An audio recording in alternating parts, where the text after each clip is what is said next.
Boa noite, Pastor Felipe. Boa noite, irmãos.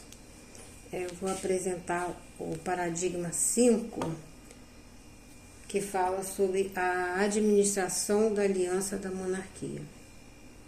A monarquia de Israel começa mal. Saul foi escolhido por Deus para ser o primeiro rei de Israel. Por que Deus escolheu Saul? Aparentemente porque ele satisfazia os ideais do povo e compensaria o orgulho daqueles que haviam desejado um rei. Ele era alguém que pudesse admirar e que os liderasse nas batalhas. Saul era um homem bem mais alto que os outros homens de Israel. O profeta Samuel conta a Saul que ele foi escolhido por Deus e o apresenta ao povo que o apoia. No início tudo parecia muito bom. Saul foi ungido por Samuel e o Espírito vem sobre Saul de tal modo que ele profetiza e o povo acha que ele também é um profeta. Novamente o Espírito do Senhor vem sobre Saul quando ele estava liderando Israel contra os amonitas. 1 Samuel 11. O rei dos amonitas se chamava Naás, que em hebraico significa serpente. Saul derrota o rei serpente e desperta no povo a esperança de que ele seria o rei prometido. A queda de Saul. Saul oferece um sacrifício de modo proibido pela lei, rejeita a palavra do Senhor e o Senhor o rejeita como rei. Samuel repreende Saul com uma mensagem do Senhor dizendo: você rejeitou a palavra do Senhor, e ele também o rejeitou como rei. 1 Samuel 13. A queda de Saul prepara o cenário para o surgimento de um novo rei. Em 1 Samuel 16, Davi é ungido rei, mas só é reconhecido como rei muito tempo depois. No capítulo 17 de 1 Samuel, Davi vence o gigante filisteu. Assim, nos lembrando da passagem em Gênesis 3, verso 15: e por inimizade entre ti e a mulher, e entre a tua semente e a sua semente, esta te ferirá a cabeça e tu lhes ferirás o calcanhar. Davi torna muito poderoso ao vencer o rei dos amonitas, identificado como o filho de Naás. Os paralelos são impressionantes no sentido de que tanto Saul quanto Davi conquistam a serpente amonita. Em 1 Samuel 11, Saul conquista Naás, a serpente. E em 2 Samuel 10, Davi conquista a semente, o filho de Naás, serpente. Em 1 Samuel 16, 1 a 13, temos o relato do chamado de Davi. Davi era o filho mais novo de Jessé. Portanto, era improvável candidato a rei. Além de ser o filho mais novo, ele era pequeno e provavelmente não tinha boa aparência. Deus escolhe Davi porque olha para o coração e não para a aparência física. Davi foi o mais famoso rei de Israel e, como vemos em 1 Samuel 13, 14, o homem segundo o coração de Deus. E o Senhor instrui Samuel a ungí-lo, e o Espírito vem para capacitar o seu reinado. Davi foi corajoso e zeloso pela honra do Senhor. Davi derrota Golias em nome do Senhor dos Exércitos e mostra para todos que a batalha é do Senhor. Davi sempre consulta o Senhor a respeito de suas decisões. E o Senhor fala com ele e orienta nas lutas contra os inimigos. Em 2 Samuel 7, o profeta Natã anuncia uma promessa muito generosa do Senhor de construir uma dinastia para Davi. Dinastia é a sucessão de reis e rainhas de uma mesma família que ocupam o trono de um reino. O Senhor levantará um rei da descendência de Davi e estabelecerá o trono do seu reino para sempre. Davi se preocupa em administrar essa palavra com grato louvor. A queda de Davi. Davi arruína seu reinado e o transforma em um reinado de terror. A queda de Davi traz consequência desastrosa para o restante de 2 Samuel. Observe que nessa narrativa de queda há 3 palavras que unem o que ocorre 3 vezes em narrativas bíblicas de queda.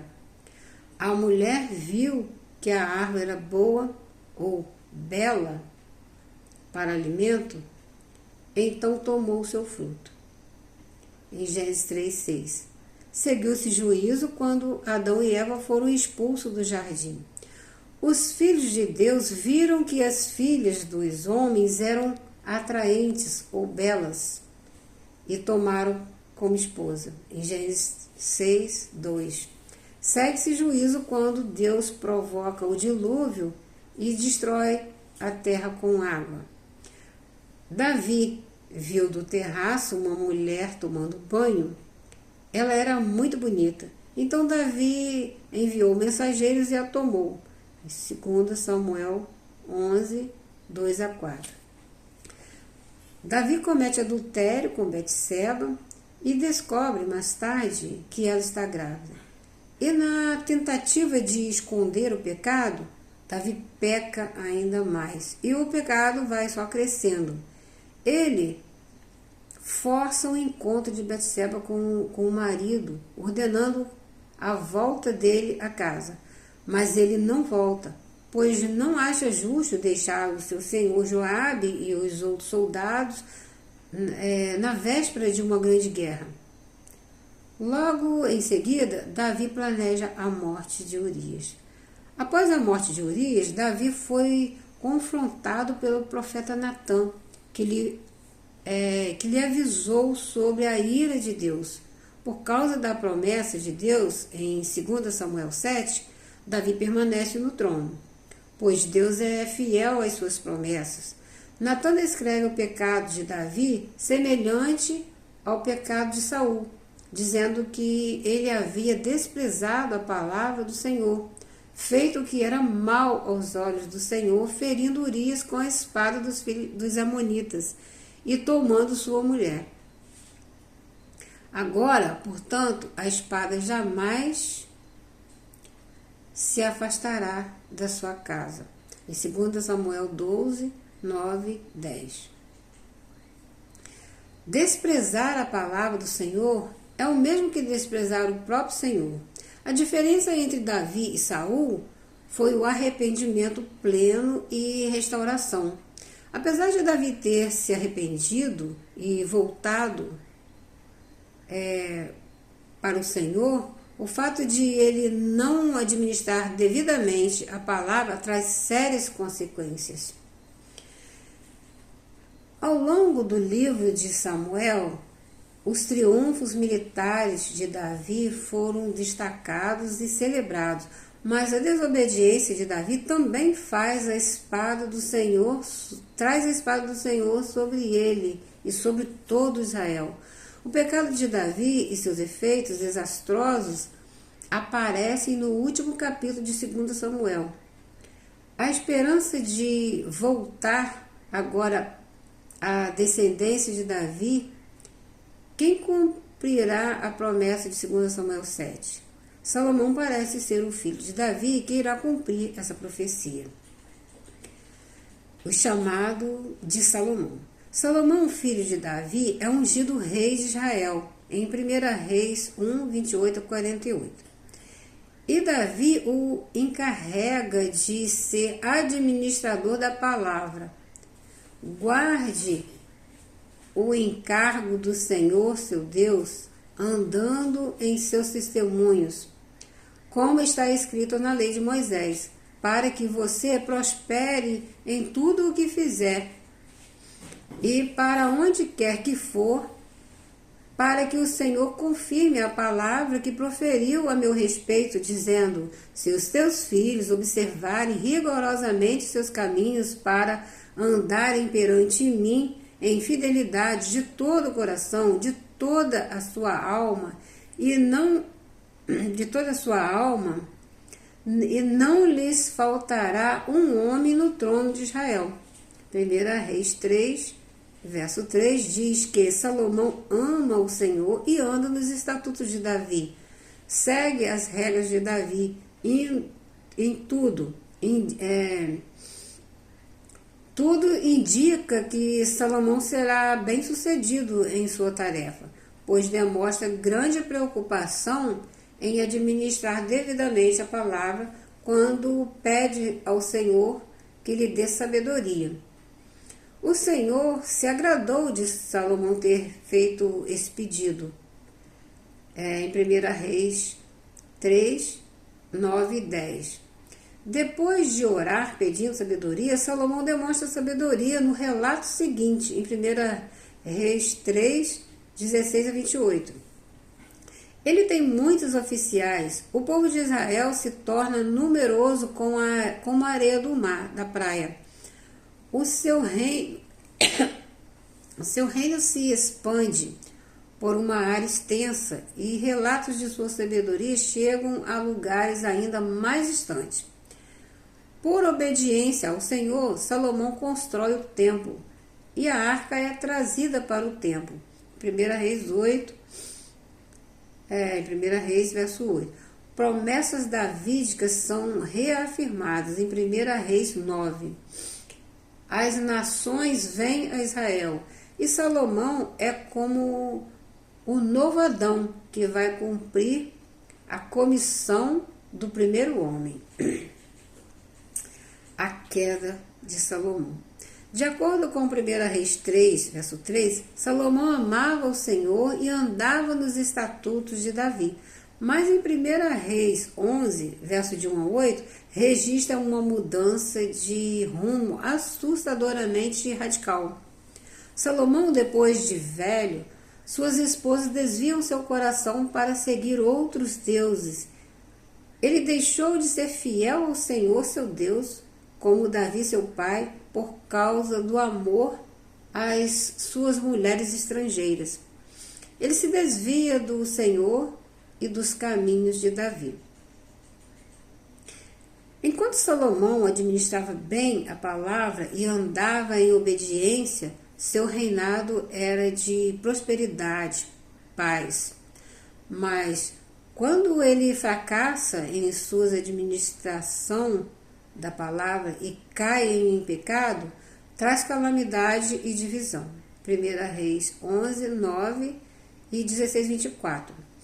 O reino é dividido. Infelizmente, a história da monarquia dividida é, de modo geral, uma relação de caso de administração mal sucedida.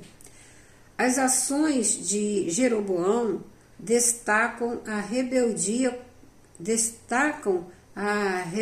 contínua de Israel, quando ele confecciona 2 bezerros de ouro, em 1 Reis 12, 25 a 33. Assim como Salomão, muitos reis caracterizam-se por uma declaração resumida de que o monarca fez o que era mal aos olhos do Senhor. É impressionante quantas vezes essas descrições são seguidas de imediato pelo efeito que essa administração mal sucedida teve sobre o restante do povo, de tal modo que o pecado do rei levou Israel a pecar.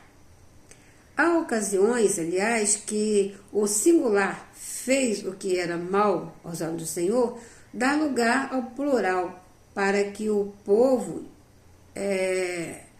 como um todo, fizeram o que era mal aos olhos do Senhor. O reino é dividido. Agora, o reino está dividido. Às vezes, profetas como Jeú entram em cena para pronunciar o juízo de Deus sobre os reis. Mas o povo de Deus continua em uma espiral descendente de rebeldia. Enquanto Judá desfruta o bom reinado do rei Asa, Israel sofre sob o governo perverso do rei Unri, que fez pior do que todos os seus antecessores. Acabe, filho de Unri, supera até mesmo seu pai, de modo que faz ainda pior e provoca a ira de Deus mais que todos os antecessores. Israel vai para o exílio porque o povo e seus reis fazem o que é mal aos olhos do Senhor. Os habitantes do reino do norte são cercados e exilados porque eles temeram outros deuses e andaram segundo os costumes das nações que o Senhor expulsou. Costumes que os reis de Israel tinham praticado, coisas perversas que o Senhor lhes disse para não fazer. E, portanto, o Senhor envia profetas para adverti-los, dizendo: convertam-se dos maus caminhos e guardem os meus mandamentos, os meus estatutos, conforme toda a lei que ordenei aos seus pais, que lhes enviei por meio de meus servos, os profetas. Mas eles não quiseram ouvir, antes foram obstinados como tinham sido seus pais.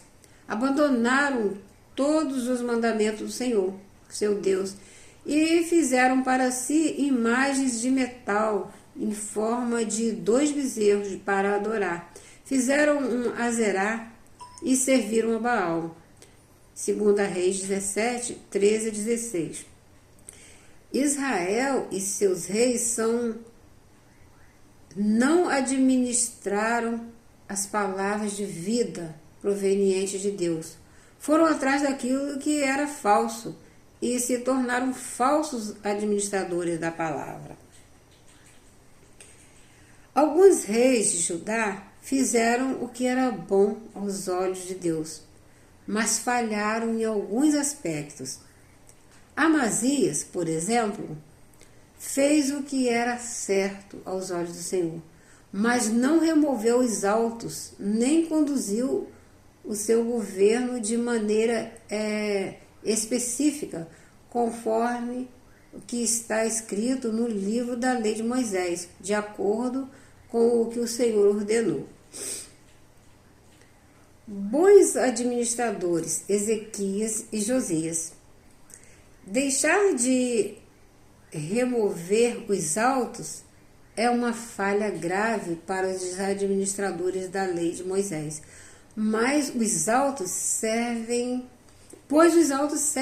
como centros de desobediência israelita.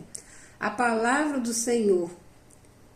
Alguns dos reis se destacam por serem administradores eficazes da palavra.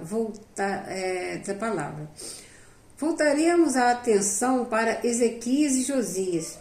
Ezequias é uma luz que brilha no meio dos reis de Judá. O resumo de seu reinado apresenta várias provas de sua administração eficaz da palavra. Ele fez o que era certo aos olhos do Senhor, conforme tudo o que havia feito seu pai Davi. Removeu os altos, quebrou as colunas e derrubou o Azerá. Despedaçou a serpente de bronze que Moisés tinha feito, pois até aqueles dias o povo de Israel havia apresentado ofertas a ela. Ele confiou no Senhor, o Deus de Israel, de modo que não houve ninguém semelhante a ele entre todos os reis de Judá depois dele, nem aqueles que vieram antes dele. Ele se apegou ao Senhor e não se desviou. O Senhor estava com ele e por onde quer que fosse era próspero. Josias tem um resumo espantoso de seu reinado em comparação com os outros reis. Ele fez o que era certo aos olhos do Senhor e andou em todo o caminho do seu pai, Davi, e não se desviou dele, o que distingue o reinado de Josias. O sumo sacerdote Ilquias redescobre a lei de Moisés e Josias a administra devidamente. Ele pede para consultarem ao Senhor a respeito das palavras do livro que foi reencontrado. E disse, pois grande é o furor do Senhor que se acendeu contra nós, porque nossos pais não obedeceram às palavras deste livro, para agirem conforme tudo o que está escrito e a nosso respeito. Josias não demora em mostrar que é um sério administrador da palavra. Ele reúne o povo, lê todas as palavras do livro da aliança e lhe dera a resposta a essa leitura ao fazer uma aliança diante do Senhor para seguir o Senhor, guardar seus mandamentos, seus testemunhos, seus estatutos de todo o coração e de toda a alma, para cumprir as palavras desta aliança escrita neste livro. O efeito é imediato, e todo o povo se comprometeu com a aliança. 2 Reis 23, verso 3. Depois de ouvir a verdade da palavra de Deus, Josias logo se põe a remover todas as práticas que contradizem essa verdade. Em 2 Reis 23, 4, 20. Ele até reinstituiu a celebração da Páscoa, conforme o livro da aliança. Josias remove tudo o que é contrário à palavra de Deus, a fim de cumprir as palavras da lei escrita no livro que o sacerdote Ilquias encontrou na casa do Senhor.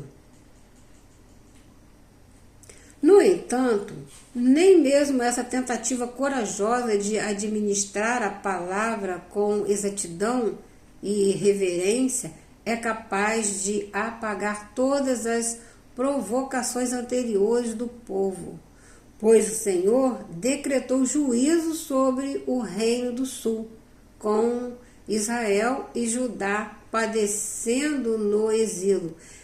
O foco se volta novamente para o ministério dos profetas, dessa vez nos livros dos profetas posteriores. Aqui passamos da narrativa para o comentário profético.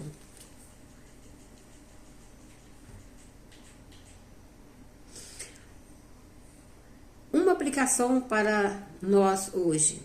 Fuja da tentação sexual. Tanto Davi quanto Salomão deixaram o caminho da fidelidade a Deus e foram enredados pela tentação sexual. Salomão amava a Deus, porém passou a amar muitas mulheres estrangeiras, que o levaram a se afastar de Deus e adorar outros deuses. Davi cometeu adultério e depois, para tentar encobri-lo, comete homicídio. Na queda de Davi, observa-se que ele estava no lugar errado, na hora errada. Em certo sentido, Davi estava procurando encrenca. Ele fez, em vez de Davi sair para a guerra com o exército, ele manda os outros e fica para trás. Fica sozinho e bem à vontade para pecar. O primeiro passo para vencer o pecado é um passo para longe dele. Fugir da tentação. Evitar a situação que pode te levar a pecar. O segundo elemento que observamos na queda de Davi é o caráter destrutivo do pecado. A brisa do pecado não refreado e não confessado se transforma em furacão. Não acredite na mentira de que o pecado vai diminuir com o tempo se você o deixar quieto. O pecado é uma coisa que cresce quando deixado no escuro e morre quando trazido à luz. Nossas escolhas pecaminosas afetam outras pessoas. Nosso furacão de pecado atravessa o caminho de outros e deixa um rastro de destruição. Não devemos fazer as pazes com o pecado. Não devemos crer na mentira de que o pecado só é sério quando é descoberto. Faz parte da insensatez moral crer que o pecado pode ser escondido. Fujam da imoralidade sexual. A imoralidade sexual é uma coisa que arruína a vida de alguém de modo rápido e decisivo. A mentira a maneira de fugir de todas as formas da imoralidade sexual é fugir para perto de Cristo.